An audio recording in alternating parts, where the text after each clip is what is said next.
संगीत मानापमान चित्रपटाचं music launch सोहळा तिथे पार पडला आणि शंकर एहसान लॉय यांनी याला संगीत दिले. आपण त्यांच्याशी आता या निमित्तानं बोलणार आहोत. शंकरजी, याआधी आपण खूप वेळा वेगवेगळ्या निमित्तानं भेटलो आहोत, पण संगीत मानापमान एक दर्जेदार नाटक, गाजलेलं नाटक आणि त्याचा चित्रपट आणि त्याचं संगीत बनवण्याची संधी आणि तुमचं संगीत म्हणजे आमच्यासाठी मेजवानी असते शंकर एहसान लॉयचं. तुमचा हा अनुभव कसा होता?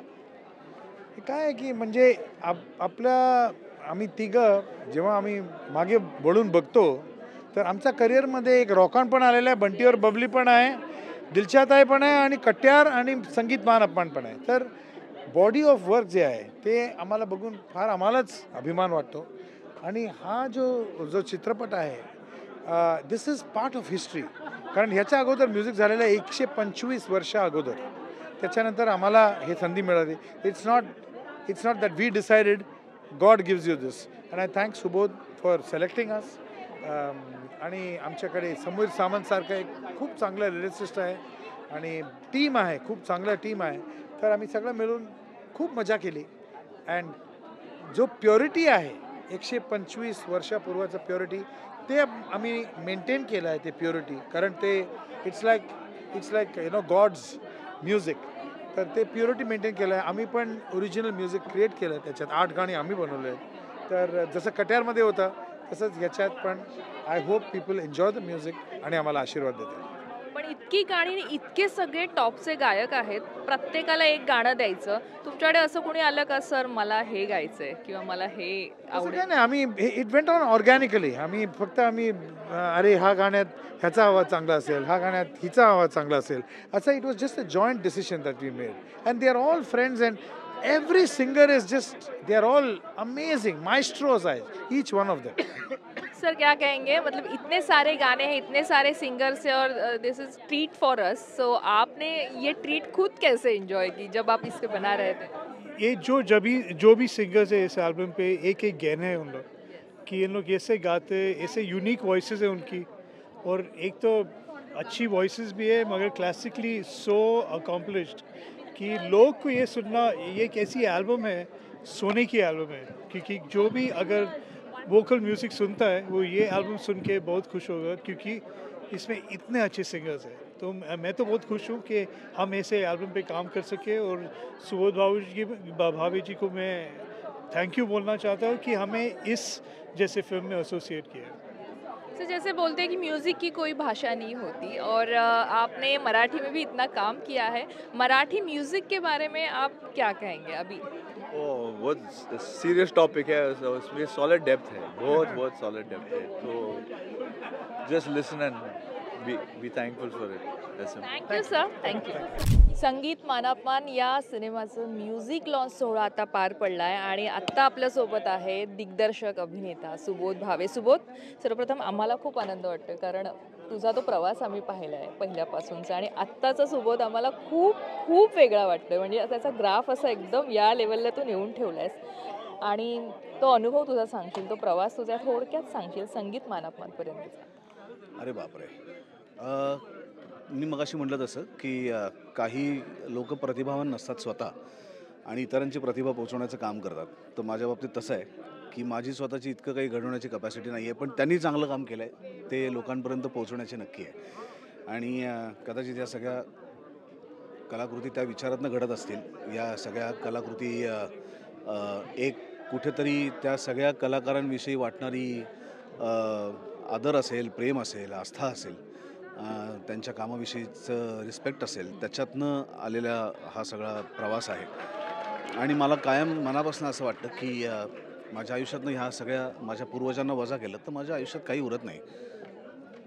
त्यांचं इतकं देणं आहे माझ्यावरती की ते मी कितीही प्रयत्न केले, आयुष्यभर काम केलं तरीसुद्धा मी त्याच्यातनं उतरा येऊ शकत नाही. पण त्यांचं काम इतकं मोठं आहे की ते पोचवण्याची जबाबदारी, कारण त्या कामातनं अपरिमित असा आनंद मला स्वतःला मिळाला. आणि मला असं वाटतं की मी सुद्धा एक अत्यंत सामान्य प्रेक्षक आहे, एखादी कलाकृती बघणारा. त्यामुळे तो आनंद जर मला मिळत असेल तर तो मला खात्री आहे की माझ्यासारखे अनेक लोक असतील त्यांनाही तो आनंद मिळवण्याचा हक्क आहे. त्यांच्यापर्यंत आजपर्यंत ते पोचलं नाही म्हणून त्यांना तो आनंद लुटता येत नाही आहे, पण माझ्या माध्यमातून जर ते पोचत असेल तर वाय नॉट. आणि माझी सगळी टीम माझ्याबरोबर तितक्याच खंबीरपणे आणि हक्काने उभी असते. कधीही त्यांना आवाज दिला तरी ते तयार असतात. अशी माणसं माझ्याबरोबर असल्यानंतर असं स्वप्न बघायला काय हरकत आहे. म्युझिक लॉन्च सोहळा झाला त्यामुळे त्यानिमित्ताने आपण बोलूया की इतकी सुंदर गाणी आज आम्ही अनुभवली, कारण खरं तर असं आहे ना की हा वारसा आहे आपला, जो आज या निमित्ताने तू देतोयस आजच्या पिढीला एका वेगळ्या पद्धतीनं. कारण तू जसं म्हणालास तसं की सगळ्या गटातल्या म्हणजे सगळ्या वयोगटातल्या लोकांनी हा चित्रपट पाहावा अशी तुझी इच्छा होती आणि त्या पद्धतीनं तो बनवला आहे. त्यामुळे म्युझिकच्या बाबतीत मला तू सांगशील की कारण काही बीट्स आम्हाला आजच्या ह्याचे पण वाटले जेव्हा आम्ही ते ऐकले, म्हणजे जे तू म्हणालास ते तू दाखवलंस, तर त्याविषयी मला मला असं वाटतं की जेव्हा हे नाटक म्हणून सादर होत असेल तर तेव्हा त्या नाटकाची ऑथेंटिसिटी ठेवायला म्हणून तबला, पेटी, ऑर्गन या सगळ्या भारतीय पारंपरिक वाद्यांचा वापर ठीक आहे. पण माझा सिनेमा नाटकासारखा नाही आहे. माझा सिनेमा पूर्णपणे नाटकापेक्षा वेगळा आहे. नाटकाची फक्त एक छोटीशी कथावस्तू मी उचलली आहे आणि त्याच्यावरून अख्खा सिनेमा नव्याने बांधला आहे, लिहिला आहे. माझ्या व्यक्तिरेखा नाटकासारख्या नाही आहेत. त्यांचा एक मोठा उतार चढाव त्यांच्या आयुष्यात आहे. तर मग नाटकासारखंच संगीत मी का वापरू? ते संगीत इतकं श्रेष्ठ आहे की तू त्याला काहीही वाद्य न करता नुसतं गायलास ना तरीसुद्धा टिंब्यांच्या चाली इतक्या अवर्णनीय आहेत की त्या पोचणारच आहेत. पण मी 2024मध्ये हा चित्रपट करतो आहे. आजच्या मुलांच्या म्युझिक लायब्ररीमध्ये मला जर जायचं असेल तर मला त्याच म्युझिकने जाता कामा नये ज्या म्युझिकपासून कदाचित ते थोडेसे दुरावले असतील. मला त्या म्युझिकचा आधार घ्यायला लागेल जो त्यांच्या कानाला सवयीचा आहे. आणि म्हणून मला मदन भासे असेल, नाही मी बोलता नाथा असेल, रवी मी असेल, प्रेमसेवा शरण असेल, अगदी शुरामी वंदिले असेल, ही सगळी जुनी गाणी जरी असली तरी टेंब्यांचं कर्तृत्व हे आहे की ती अजूनही जुनी वाटत नाहीत, कारण त्याची मेलडी इतकी अफाट आहे आणि त्याचे शब्द फार सुंदर आहेत, अर्थ सुंदर आहे. फक्त माझ्या सिनेमामध्ये ते वेगळ्या पद्धतीने वेगळ्या घटनांवरती ती गाणी आल्यामुळे त्याचं डिझाईन वेगळं आहे, त्याचं इन्स्ट्रुमेंटेशन वेगळं आहे, ती पोचवण्याची पद्धत वेगळी आहे. म्हणजे चितळे आता आमच्याबरोबर आहेत त्यामुळे बाकरवडी चितळ्यांचीच आहे, फक्त त्याचं वेस्टर्न आम्ही बदललेलं आहे, आतला माल तोच आहे. पण मला इथे तुला विचारायचं आहे की आणि डॉक्टर काशीनाथ घाणेकर असू दे, बालगंधर्व असू दे, मग आता कट्यार असू दे, आता संगीत मानापमान असू दे, म्हणजे तू जे जे सिनेमे केले आहेस त्यासाठी पुणेकर असावं लागतं का? कारण ती आवड असावी लागते का मनातनं? असं काही नाही. एक उत्तम श्रोता हा महाराष्ट्रात काय भारतात सगळीकडे पसरलेला आहे. पुणेकर असावं लागतं. मी असं म्हणेन की माझी ही सगळी मित्रमंडळी पुण्यातली असल्यामुळे त्यांचा सहवास मला खूप लाभला. शौनक, राहुल, महेश, आणि त्याच्यामुळे कदाचित गाणं माझ्या हृदयामध्ये पोचलं. पण असं काही पुणेकर आहे म्हणून मी हे करू शकतो असं काही नाही. मी सोलापूर, सांगली, बीड, लातूरचा असतो आणि मनात इच्छा निर्माण झाली असती तरी मी हे करू शकलो असतो की आता आपल्याकडची अनेक उत्तम काम घेणारी मंडळी बघितली, ते सगळे कुठे पुण्याचे आहेत, ते तर महाराष्ट्राच्या दूरवरच्या खेड्यातनं आलेली लोक आहेत. पण ते मनात काहीतरी एक इच्छा आहे, काहीतरी स्वप्न घेऊन आलेत आणि ज्याच्यामुळे ते पूर्ण करत आहेत. मीही असाच एक स्वप्न घेऊन आलेला साधा कलाकार आहे. पण माझ्याबरोबर लोक अशी आहेत आणि ज्या लोकांना मी आदर्श मानतो ती लोक अशी आहेत की मला माझं स्वप्न पूर्ण करावं लागतं. संगीत मानापमानच्या निमित्तानं आता आपण प्रमोशनच्या निमित्तानं अनेकदा भेटू आणि बोलूच, पण आज या संगीत अनावरण सोहळा जो होता हा जो तू स्वतः प्रत्यक्ष अनुभवलास आणि आम्हालाही आम्हीही तृप्त झालो या अशा माध्यमातनं. तू आजच्या दिवसाचं वर्णन एका शब्दात कसं किंवा एका थोडक्यात कसं करशील? 2019ला मानापमानवरती चित्रपट करायचं म्हणून सुरुवात केली आहे. आता 2024चा एंड आलेला आहे. 5 वर्ष लागली मला इथपर्यंत पोहोचायला. आपल्या क्षेत्रात इथे आल्यानंतर शिकवलं जातं की तुमच्याकडे संयम पाहिजे, पेशन्स पाहिजे. तर पेशन्स मी पुरेपूर उपभोगला आहे. 5 वर्ष मी या क्षणाची वाट बघत होतो की कधी एकदा मानापमान चित्रपटाचं संगीत अनावरण सोहळा होईल आणि चित्रपटातली गाणी मी लोकांसमोर आणेन आणि आज तो दिवस आलेला आहे. त्यामुळे आय एम सो हॅपी. मला इतका आनंद होतो आहे की आता लोकांना ही सगळी इतके दिवस झाकून ठेवलेली गाणी त्यांना ऐकायला मिळणार आहेत. निश्चित. आणि खरं तर या सिनेमासाठी खूप खूप शुभेच्छा आमच्याकडे. थँक्यू. संगीत मानापमान सिनेमाचा म्युझिक लॉन्च सोहळा आज पार पडला आणि ही मेजवानी होती खरं तर आम्हा सगळ्या प्रेक्षकांसाठी. आणि या निमित्तानं आता आपण बोलणार आहोत प्रियांकाशी. प्रियांका बर्वे, तुझं खूप खूप स्वागत आहे आमच्या लोकमत फिल्मीच्या या मंचावर. पण प्रियांका, तुला याआधी आम्ही ऐकले, खूप आधीपासून ऐकले, पण आता असे म्हणतात ना आपण एक जो आत्मविश्वास आणि ज्या पद्धतीनं तू आज गाणं गायलंस स्टेजवर, एक तर तुझा हा तो प्रवास संगीत मानापमानच्या निमित्तानं आम्हाला ऐकायला आवडेल, कारण इतकं दर्जेदार नाटक अशी ती कलाकृती ठेवलेली आहे करून आणि आता त्याचा सिनेमा येतोय. प्रेरित असला तरी पण लोक तो अनुभव त्यांच्या गाठी आहे तो अनुभवणार आहेत नव्याने पुन्हा एकदा. तर काय सांगशील याविषयी?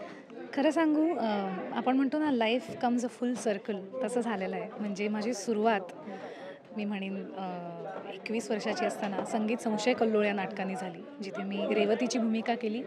आणि त्याच्यानंतर संगीत मानापमान हे नाटक मी राहुल देशपांडेंबरोबर केलं. तू म्हणलीस आत्ता जे आत्मविश्वास, तर तो जो पाया आहे तो तिथे रचला गेला. कारण मानापमानसारखं नाटक, आता पिक्चर येतोय त्याच्यावर, इतकी अप्रतिम अशी नाट्यगीतं, अप्रतिम नाटक, लेखन, म्युझिक, म्हणजे ही आपली, आपण जसं म्हणलं तसं ही लेगसी आहे आणि त्याचा भाग मला होता आला. आणि ही सगळी नाट्यगीतं माझ्या गळ्यातनं गेली. त्याच्यावर रियाज झाला, त्याच्यावर चिंतन झालं, मनन झालं. आणि आज आपल्यासमोर संगीत मानापमान हा चित्रपट येतो. एका अर्थानं हा ट्रिब्यूट आपण या सगळ्या थोरा मोठ्यांना देतो आहे. मला शब्दात नाही सांगता येते, कारण नाही मी बोलत हे नाट्यगीत मी गेले किती 12 वर्ष गाते आहे, प्रेक्षकांसमोर गाते आहे. खूप लोकांना ते आवडतं आणि याच चित्रपटात ते आयकॉनिक नाट्यगीत मला गायला मिळालं आहे. तर ह्याच्यापेक्षा अजून काय सुखद असू शकतं. आणि ते सुद्धा शंकर एहसान लॉय, स्वतः शंकरजी. त्यांच्या घरी मी बरीच वर्ष, काही 4-5 वर्ष गणेशोत्सवाला जाते आणि तिथे कायम नाही मी बोलत अशी फरमाईश शंकरजी मला करायचे. पहिल्यांदा जेव्हा मी गेले त्यांच्याकडे गायलं त्यांच्यासमोर, त्यांनी मला नाही मी बोलत गातानाच ऐकलं. तेव्हापासून मी जेव्हा जाते मला पहिले नाही मी बोलत गायलाच लागतं आणि मग मी दुसरी गाणी ऐकवते. आणि आज त्यांच्या मार्गदर्शनाखाली हेच नाट्यगीत गायची मला संधी मिळाली, भाग होता आला. ह्याच्यापेक्षा आनंदाची गोष्ट अजून काय असू शकते. स्वतः मी भामिनीच्या भूमिकेत काम केलेलं आहे आणि आज वैदेहीसारख्या इतक्या सुंदर, तिचा प्रेझेन्स इतका सुंदर आहे, इतकी अप्रतिम अभिनेत्री आहे आणि तिच्या तोंडी आज मी नाही मी बोलत गाते आहे. ह्याची गोडी काहीतरी वेगळीच आहे. मगाशी बोलता बोलता सुबोधही म्हणाला किंवा अनेक जण म्हणाले की हे शब्द कठीण आहेत बोलायला. मराठी भाषा जसं आपण म्हणतो ती त्यावेळीची मराठी भाषा इतकी अवजड असते आणि ती गाण्यातनं बोलणं. बरेच गायकही इथे सांगतायत. तुझा हा अनुभव कसा होता या गाण्याच्या निमित्ताने? मी तर हे अख्खं नाटक केलं आहे ना, ती सगळे डायलॉग्स आम्हाला पाठ आहेत, राहुल दादाला आणि मला. आणि अप्रतिम भाषा आहे. त्याचा काय म्हणू, एक स्वाद वेगळा आहे आणि ऑथेंटिक काय म्हणू जी मराठी आहे. आणि ती भाषा तोंडातनं गेली आमच्या. आणि मला असं वाटतं की खूप भाग्यवान आहे मी की या इतक्या मोठ्या लेगसीचा मला भाग होता आला. संगीत संशय कल्लोळ, मग मानापमान, सौभद्र, आणि मग त्याचा पाया इथे रचला गेला आणि मग मुघल आझम आणि हिंदी उर्दूकडे मी वळले. पण हा आपला पाया आहे, हे आपले रूट्स आहेत आणि ते आम्हाला जपायला मिळत आहेत. ह्याच्यासारखं दुसरं भाग्य नाही. आणि आमच्याशी बोलल्याबद्दल खूप खूप धन्यवाद. थँक्यू. संगीत मानापमान सिनेमाच्या संगीत अनावरण सोहळ्याच्या निमित्तानं आपण सगळे भेटत आहोत आणि माझ्यासोबत आहे सावनी रवींद्र. सावनी, आता खरं तर सावनी एकदम नवीन असल्यापासून मी तिला ओळखते आणि सावनीने राष्ट्रीय पुरस्कार जेव्हा गाण्यासाठी तिला मिळाला तेव्हासुद्धा खूप छान वाटलं होतं. अरे आपण हिला खूप आधीपासून ओळखतो आणि आता ही कुठे पोहोचली. आणि आत्ता कट्टू संगीत मानापमान. तुझा हा प्रवास पाहिल्यामुळे तुला आता हे विचारावंसं वाटते की हा सगळा प्रवास तू स्वतः किती एन्जॉय केलास. संगीत मानापमानच्या निमित्तानं तुझा एक अनुभव सांगशील? मी आज एक गोष्ट नक्कीच म्हणेन की एक खूप योगायोग आहे, खूप छान, की लहानपणापासून ज्या संगीत मानापमानचे मी असंख्य प्रयोग दिंगेतनं बघितलेले आहेत. कारण रंगमंचावर माझे आई बाबा धैर्यधर भामिनीच्या रूपात असायचे आणि मास्टर दीनानाथ मंगेशकरांच्या गायकीचे अभ्यासक आहेत माझे आई बाबा दोघंही. त्यांच्याकडनं ते बाळकडू मला मिळालेलं आहे आणि आज त्याच चित्रपटात माझं एक गाणं असावं, हे एक सर्कल कंप्लीट झालेलं आहे आणि तो एक खूप छान योगायोग आहे. ईश्वराचे आभार आहेत की इतकी छान गायन सेवा माझ्या हातनं घडतीये आणि ती अशीच पुढे घडत राहो अशी प्रार्थना आहे. शंकर एहसान लॉय संगीतकार आहेत आणि असं असतं ना की या इंडस्ट्रीत येणाऱ्या प्रत्येकाला वाटतं की यांच्यासोबत काम करायला मिळावं. ती संधी आणि त्या संधीचं तू सोनं केलंच आहेस, पण ते सगळं करणं हा अनुभव सांगशील? खूपच छान. म्हणजे वर्षाच्या सुरुवातीलाच म्हणजे ह्या टीममधलं एकतर ह्या टीमचा एक भाग असणं हाच खूप छान आनंदाची ही गोष्ट आहे. सुबोधदादा is like my family. Like नाही, इज माय फॅमिली. तो माझा मामा आहे. हे इंडस्ट्रीत खूप कमी लोकांना माहिती आहे. पण तरी आजपर्यंत इतकं फॅमिली म्हणजे आमचं नातं असून सुद्धा आम्ही एकत्र काम केलं नव्हतं. सो तो योग यावा लागतो जो ह्या निमित्ताने आला. आणि सुबोधदादांनी मला कॉल केला की सावनी तुला गाणं गायचं आहे. आणि मी पहिली मुलगी होते. 18 गायक 14 गाणी ही जी आहेत त्यातलं पहिलं गाणं रेकॉर्ड करणारी मी होते. त्यामुळे माझ्यावर खूप जबाबदारी होती. आणि ते सुद्धा शंकर एहसान लॉय यांच्या उपस्थितीत शंकरजींच्या समोर गायचं म्हणजे मी कापत होते लिटरली. कारण मी पहिल्यांदाच त्यांच्याकडे गाणार होते. याच्या आधी भेटले अनेकदा होते पण ते इतके फ्रेंडली आहेत की त्यांनी अगदी म्हणजे मला सामावून घेतलं. मला जाणवूही दिलं नाही की ते कोणीतरी खूप मोठे लेजंड आहेत. अगदी ते खूप फ्रेंडली. त्यांनी मला चाल शिकवली आणि सौमिलनी माझ्याकडनं गाऊन घेतलं. खूप अप्रतिम असा अनुभव होता. आणि तू म्हणलीस तसं ड्रीम कम ट्रू मोमेंट होती माझ्यासाठी. तू गायलेलं 1-2 ओळी. मला ते गाता कितपत येईल मला माहीत नाही. कारण जय हो नावाचं गाणं आहे जे फिल्मच्या इंट्रोडक्शनमध्ये येतं. मी अवधूत गुप्ते सर आम्ही गायलेलं आहे. आणि ते खूप जरा क्लायमॅक्सचं ट्रिकी गाणं आहे. पण मी गाऊन मी प्रयत्न करते. कारण ते रिलीज झालं आहे का मी त्याच्यासाठी म्हणते की नंतर लागणार आहे ना. हां. तू बघाला सारे थांब जरा मला सूर घ्यायला लागेल की ग त्या ते माझा जो कडवं आहे ना 8:30 सॉरी मी सांगते गाण्याबद्दल. तू गाण्याबद्दल विचार मला मी सांगते की कुठलं गाणं आहे तुझं आणि काय असं विचार. बरं संगीत मानापमानमध्ये तू नेमकं कोणतं गाणं गायलं आहेस? आणि कारण इतकी गाणी आहेत ना आणि तर आमचंही कन्फ्युजन होण्याची शक्यता आहे तिथे. पण तू नेमकं कोणतं गाणं गायलंयस आणि काय सांगशील? ह्यातलं फिल्मच्या सुरुवातीलाच जे गाणं येतं इंट्रोडक्शनचं गाणं आहे. मग अशी सुबोधदादांनी उल्लेख केला की त्याच्या मते सगळ्या गाण्यांपैकी सगळ्यात अवघड गाणं हे आहे जय हो. कारण त्याच्यात प्रत्येक कॅरेक्टर लोकांसमोर पहिल्यांदा येतं. आणि त्याच्यात कुसुम भामिनी ह्यांचा जो संवाद आहे माझा आणि आर्याचं तो प्लेबॅक आहे.